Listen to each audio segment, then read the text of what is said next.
good in your seat. Get a hymnal, don't sit down, but you can remain standing, get a hymnal, and turn to responsive reading 564. 564.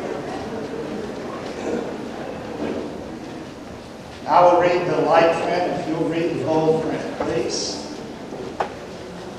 Responsive reading 564. It is good to give thanks to the Lord, to sing praises to thy name, O Most High, to declare thy steadfast love and thy faithfulness to thy mind, to the music of the lute and harp, to the melody of the Lord.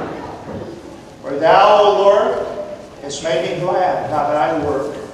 The works of thy hands I sing for joy. How great are thy works, O Lord! How great are thy works, O Lord! Let me see.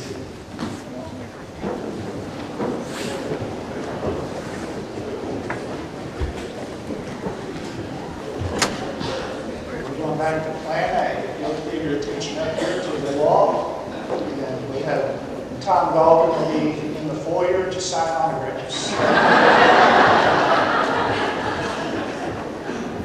Tom instead of Tommy.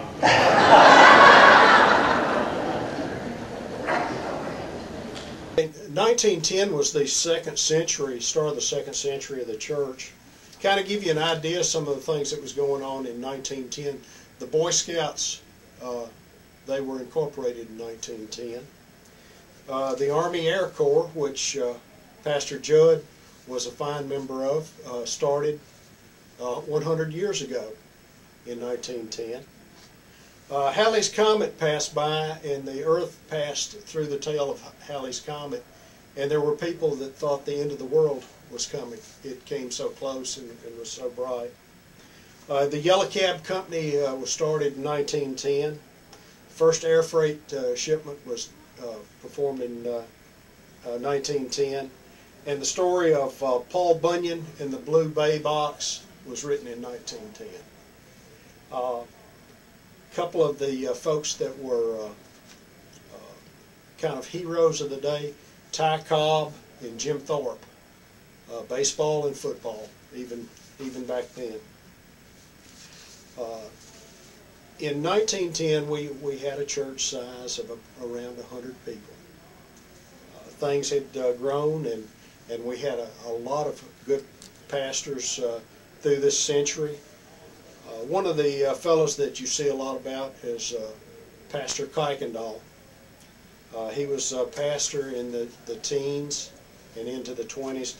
And just want to read this. This is a 1922 letter from Grandview Baptist Church asking for a church member. So a letter, and it says, talking to about Brother Kuykendall, says, "Every few days I hear some fine echo from the good work you are doing, and no one rejoices in it more than I. How glad I would be to hear you preach one of those good gospel sermons of which you are brimful and running over. May the Lord greatly bless you in all your administrations." Signed D.M. Smith from over at Grandview Baptist Church. And the church grew through this time. There was a lot of things going on, and you know, you could write a book, but just a few of the things. The church had been rebuilt. The old church that had been the brick church was damaged during the Civil War, and being the good Baptists that we were, we sued the government for war reparation to get the damages paid for the church. And we actually got paid $200. That wasn't until 1915. The existing church across the road, the one that's blue now, white for all those years, was built in 1887, and it was built kind of under the volunteer tutelage of Tom Baker. After it was built in 1947, Pastor Height decided it was time that we add some room to the church. So he sent a letter out basically in July the 7th of 1947 for us basically to kind of get off our duffs and build some Sunday school space. So that's how that particular thing happened. There were other things that happened with the church.